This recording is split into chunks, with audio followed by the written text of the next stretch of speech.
বাংলাদেশের ঐতিহ্যবাহী কুমিল্লা জেলার লাকসাম উপজেলায় অবস্থিত নারায়ণপুর দাখিল মাদ্রাসা ও যুব সমাজের যৌথ ব্যবস্থাপনায় আয়োজিত আজকের এই পঞ্চম বার্ষিক তাফসীরুল কোরআন মাহফিলের মুহতারাম শ্রদ্ধাভাজন সভাপতি, বিশিষ্ট আলেমে দ্বীন, বিশিষ্ট ইসলামী চিন্তাবিদ ও শিক্ষাবিদ, নারায়ণপুর দাখিল মাদ্রাসার সম্মানিত শিক্ষক জনাব আলহাজ মাওলানা মহিউদ্দিন সাহেব, হাইয়াহুল্লাহ ওয়া আতালাল্লাহু উমরাহ ওয়া বারাকাল্লাহু ফি হায়াতিহি।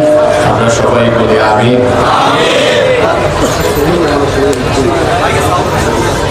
আজকের মাহফিলে আরো বক্তব্য রাখবেন মাওলানা মোহাম্মদ সাইদুল ইসলাম মাসুদ, মাওলানা নূর মোহাম্মদ তাহিরি, মাওলানা মাহবুবুর রহমান হাফিজ, মাওলানা মহিউদ্দিন সাহেব হাফিজাহুল্লাহ ওয়া রাআহুম। আল্লাহ তাআলা সকলকে হায়াতান তাইয়্যিবা, সিহহাতান কুল্লিয়া দান করেন এবং আমাদের প্রত্যেককে আল্লাহ তাআলা ইলমে আমলের তারাক্কি দান করেন। আমরা সবাই বলি আমিন। মঞ্চে উপস্থিত হযরত উলামায়ে কেরাম, উপস্থিত অত্র মাদ্রাসার আসাতিদায়ে কেরাম, বিভিন্ন মসজিদের সম্মানিত খোতাবা এবং আইম্মায়ে কেরাম, আমার সামনে বসা পিতৃতুল্য সম্মানিত মুরব্বিয়ানে আযম, যুগে যুগে আল্লাহর জমিনে আল্লাহর দ্বীন প্রতিষ্ঠায় যারা অগ্রসেনানীর ভূমিকা পালন করেছেন, আমার কলিজার টুকরা প্রিয় যুবক, তরুণ এবং ছাত্র ভাইয়েরা, পর্দার আড়াল থেকে শ্রবণরতা সম্মানিতা মায়েরা, বোনেরা, উপস্থিত মিডিয়ার প্রিয় কর্মী এবং সাংবাদিক ভাইয়েরা, প্রিয় নারায়ণপুর, লাকসাম তথা আমার প্রিয় কুমিল্লাবাসী, আপনারা সবাই কেমন আছেন? আলহামদুলিল্লাহ আলা কুল্লি হাল ওয়া ফি কুল্লি মাকান। আলহামদুলিল্লাহ, মহান রব আমাকেও ভালো রেখেছেন। আসলে আমরা যারা ঈমানদার, আমরা যারা কোরআনের পক্ষের মানুষ, আমরা সবসময় ভালো থাকি। যারা কোরআনের বিরুদ্ধে থাকে এরা কোনো সময় ভালো থাকে না। আমরা সুখেও আলহামদুলিল্লাহ, দুঃখেও বলি আলহামদুলিল্লাহ। সর্বাবস্থায় আমরা শুকরিয়া আদায় করি কার? আল্লাহ, যিনি আমাদেরকে সুস্থতার সাথে বাঁচিয়ে রেখে আজকের এই সুন্দর, বরকতময়, নান্দনিক এবং জান্নাতি এই আয়োজনে আমাদেরকে শামিল হওয়ার তৌফিক দান করেছেন। বলার আওয়াজ বড় করে সবাই বলেন তো তিনি কে? সেই মহান রবের জন্য হৃদয়ের সবটুকু ভালোবাসা, আবেগ, অনুভূতিকে উজাড় করে দিয়ে খুশি মনে প্রাণবন্ত আওয়াজে উচ্চ কণ্ঠে কালিমাতুশ শুকর আদায় করে আমরা সকলেই পড়ছি আলহামদুলিল্লাহ।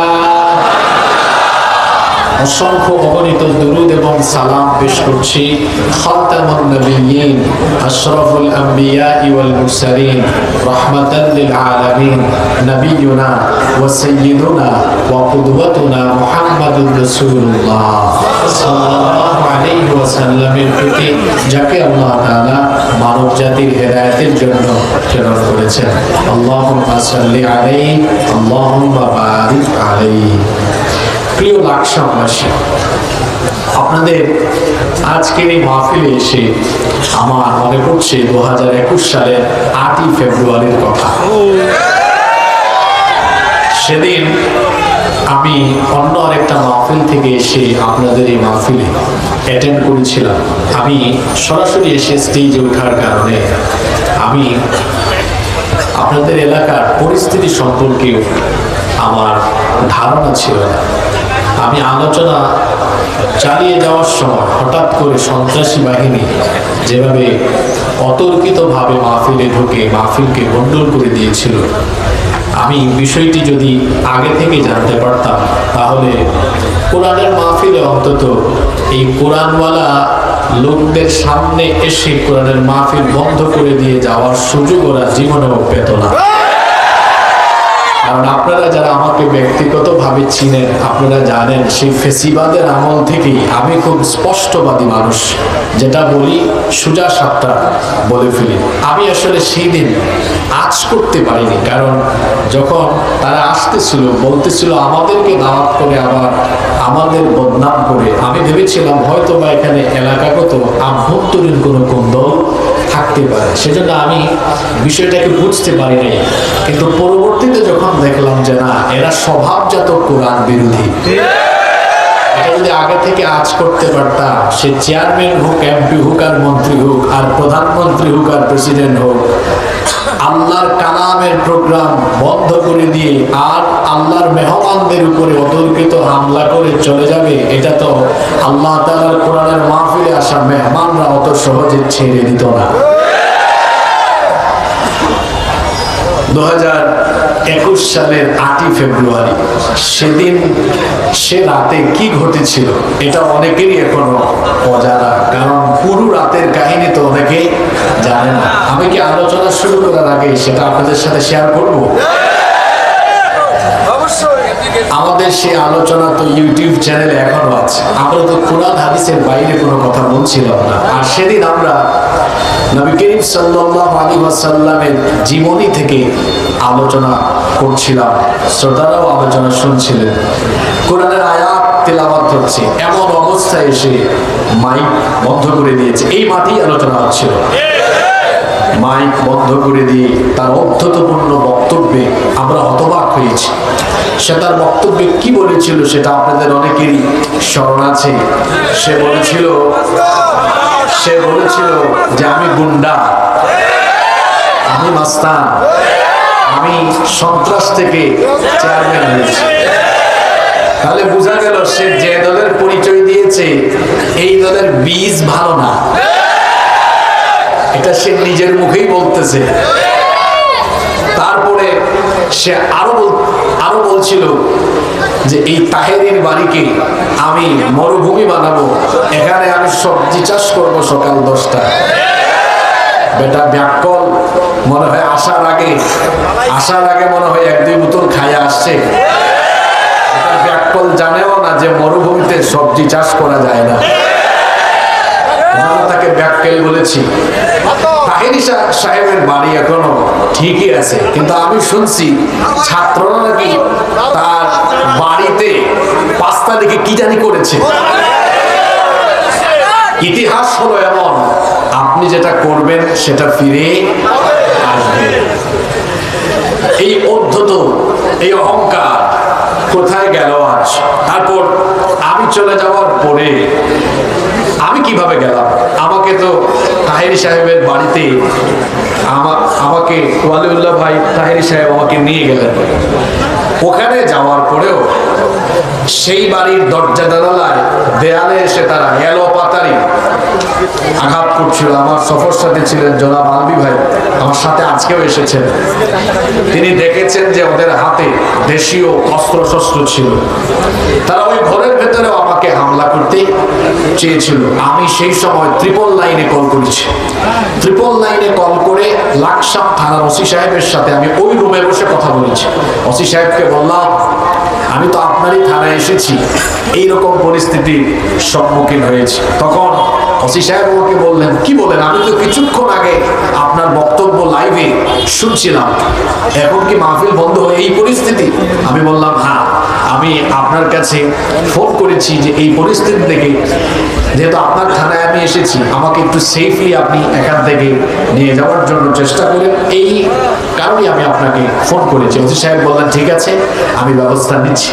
সেদিন পুলিশও আসতে কিন্তু অনেক দেরি করেছে। তারা কি আসতে দেরি করেছে না দেরি করানো হয়েছে এটা আমি আদৌ জানি না, আমি প্রশ্ন রাখছি। এরপরে মাহফিলে আগত শ্রোতারা যখন এখান থেকে বিদায় নিচ্ছিলেন, রাস্তায় তাদের উপরে এলোপাতারি আক্রমণ হয়েছে। অনেককে পুকুরে ফেলে সেখানে তাদেরকে আঘাত করা হয়েছে।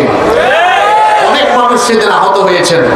শুধু এই নারায়ণপুরের নয়, দূর দূরান্ত থেকে সেদিন মানুষ এসেছিলেন। পুরা প্যান্ডেল ভরপুর ছিল। এমনকি মসজিদে ঢুকে কয়েকজন আশ্রয় নিয়েছে, মসজিদে ঢুকেও তাদের উপরে আক্রমণ করা হয়েছে। এখানে কয়েকটা ছেলে আসছিল আজকে, আমি আসার পরে দেখা করে গিয়েছে। সে বলতেছে আমাকে হুজুর মসজিদে ঢুকেও মেরেছে। শ্রোতাদের মোটর সাইকেল জ্বালিয়ে দিয়েছে। ওদের তো ইতিহাস খুব একটা ভালো না, এরা চোর আর চামারের দল। মোটরসাইকেল চুরি করে হাইজ্যাক করে নিয়ে গিয়েছে। আমি তো এই এলাকার মেহমান ছিলাম, সে কেমন জনপ্রতিনিধি, তার গুন্ডা পান্ডা লেলিয়ে দিয়ে আমার গাড়ি ভাঙচুর করে দিয়েছে। ওসি সাহেব অনেক দেরি করে আসলেন, আসার পরে ওসি সাহেব তাদের গাড়ি করে বললেন, যেহেতু আপনার গাড়ি ভাঙচুর হয়েছে আমাদের সাথে চলেন, আমরা আপনাকে এগিয়ে দিব। আমার ড্রাইভার সাহেব গাড়িতে উঠলেন, একটা গ্লাসও নয়, সব ভাঙচুর, গাড়ির ভেতরে বাহিরে এমন ভাবে তারা আঘাত করেছে, হেডলাইট, লুকিং গ্লাস, গাড়ির ভেতরে সিলিং, ইন্টেরিয়র সব ভেঙে চুরে টুকরা টুকরা একেবারে করে দিয়েছে। যাই হোক, আমরা লাকসাম পর্যন্ত গেলাম। ওসি সাহেব বললেন, এবার আপনি যেতে পারেন। আমি বললাম, আমাকে হাইওয়ে পর্যন্ত এগিয়ে দেন। আমরা আমাদের এই ভাঙা গাড়িতেই উঠলাম, কি আর করবো, কারণ এই গাড়ি হলো এমন, লুকিং গ্লাস এই নাই, লুকিং গ্লাস ছাড়া গাড়ি ড্রাইভ করা কতটা রিস্কি চিন্তা করেন। লুকিং গ্লাস নাই, ফ্রন্ট গ্লাস নাই, তারপরে সাইডে যে গ্লাসগুলো আছে ডোরের সাথে ওগুলাও নাই, মানে একটা খোলামেলা রিক্সা বলতে পারেন হয়ে গেছে। এই কুয়াশার রাতে, ঠান্ডার রাতে আমরা এখান থেকে এইভাবে বাতাস খাইতে খাইতে, বাতাস লাগতেছে, এই ঠান্ডার মধ্যে গাড়ি 30-40-এ চালায় চালায় কোনো মতে আমরা ফজরের পরে গিয়ে চট্টগ্রামে পৌঁছেছি। এরপরে জানতে পারলাম এখানে সেলিম ভাই সহ আয়োজক কমিটির অনেকের বাড়িতে ঢুকে তারা হামলা করেছে, অনেকের নামে মিথ্যা মামলা দিয়েছে। এই দাম্ভিকতা, এই অহংকার, এই জুলুম, নির্যাতন, এগুলো তো কোনো জালেম মরার আগে তার শাস্তি উপভোগ না করলে আল্লাহর দেওয়া ওয়াদা, কোরআনের এই কথা মিথ্যা হয়ে যাবে। আল্লাহ তো কোরআনে কারিমে বলেছেন, আমি জালিমদেরকে তাদের জুলুমের শাস্তি না দিয়ে কখনো মানি না। সেই দাম্ভিক অহংকারী, সেই গুন্ডা সন্ত্রাসী চেয়ারম্যান শামীম, সে বলেছিল তারপরে আমার নামে আবার মিছিলও দেওয়া হয়েছে, লাকসামে মিছিল দেওয়া নেই, আমার ফাঁসি চেয়েছে, মানববন্ধন হয়েছে লাকসামে। তারপর সে দম্ভ করে বলেছে আমাকে সে লাকসামে ঢুকতে দিবে না, 4 বছর পরে হোক। লাকসামে তো আমি আজকে চোরের মতো না, বীরের বেশে এসেছি, কিন্তু সে তো চোরের মতো লাকসাম থেকে পালিয়ে গিয়েছে। সেদিন মাহফিলে যত মানুষ ছিল, আজকে তো এখানে রাস্তাঘাট ধীরে ধীরে ব্লক হয়ে যাচ্ছে, জায়গা হচ্ছে না। সে যদি আজকে লাইভ দেখে বা শুনে, তো সে যেন দেখে নেয় যে আমরা এখানে এসেছি, আল্লাহর কোরআনের কথা হচ্ছে। আমি শুনলাম তাহিরি সাহেব আমাকে বলেছেন 17 বছর তারা এখানে আল্লাহর কোরআনের মাহফিল করতে দেয়নি।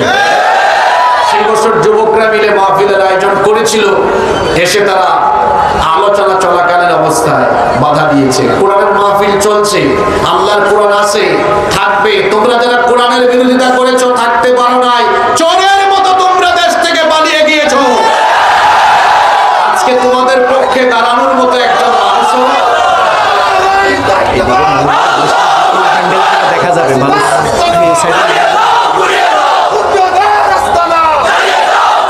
জ্বালানো পুরানো তো আমাদের মাহফিলের স্লোগান হতে পারে না। জ্বালানো পুরানো ওদের কাজ, জ্বালানো পুরানো কার কাজ? ওদের কাজ। জ্বালানো পুরানো ওদের কাজ, আমরা জ্বালানো পুরানোর কথা বলি না। তবে ওয়াজ দিয়েও এই 37কে আমরা, 37 মানে বুঝেন, 37 মানে কি? 36 জুলাইয়ের পাবলিক যারা আর কি, 37-এর সেনাবাহিনী এখানে আছে না, 36-এর বাহিনী আছে না, এই 36-এর বাহিনীকে আমরা অনেক সময় দমাতে পারি না। কেমনে দমাবো বলেন? এই 36-এর বাহিনীর গায়ে তো টকবকে তাজা রক্ত, এরা যুবক মানুষ। আমি তো প্রায় সময় বলি, যুবকরা হচ্ছে স্রোতের মতো, স্রোতের সামনে যা আসে তা যেমন ভেসে যায়, তেমনি 36-এর সামনে 31, 32, 33 যাই আসবে সব একেবারে ভেসে যায়। তো 36-কে বুঝাবেন কি দিয়া? তারপর আমরা একটু বুঝাই যে ভাঙা চোরা আগুন লাগায় দেওয়া, এটা ওদের কাজ, এটা আমাদের কাজ। ওরা যেটা করেছে সেটার শাস্তি তারা পাবে, কারণ আল্লাহ তাআলার ওয়াদা, এটা কোনো জালেমকে তারা ছাড় দেন না। আপনারা দেখুন, এখানেও হয়তো শত শত মানুষ আছেন যারা মজলুম ছিলেন, জেলে গিয়েছেন, এত জুলুম নির্যাতন সহ্য করেছেন, অনেকে বাড়ি ঘরে আসতে পারেন নাই। স্বজনের জানাজায় আসতে পারেন নাই, এত জুলুম নির্যাতন সহ্য করার পরেও তো কেউ দেশ থেকে পালিয়ে যায় না, সবাই দেশে ছিল। কারণ এরা সত্যিকারের দেশপ্রেমিক। দেশপ্রেমিকরা দেশ থেকে পালায় না, বরং দেশদ্রোহী। আর ক্ষমতার জন্য যারা নিজের দেশকে অন্যের হাতে তুলে দেয়, ক্ষমতার জন্য যারা অন্য দেশের তাবেদার হয়, অন্য দেশের পা চাটা গোলাম হয়, সেই ভারতীয় তাবেদার ভারতের পা চাটা গোলামেরা পালিয়ে ভারতে চলে গিয়েছে। কথায় কথায় তারা আমাদেরকে বলতো, আমরা যারা কোরআনের কথা বলি আমাদেরকে কথায় কথায় রাজাকার বানিয়ে দিত, পাকিস্তানি রাজাকার বানিয়ে দিত।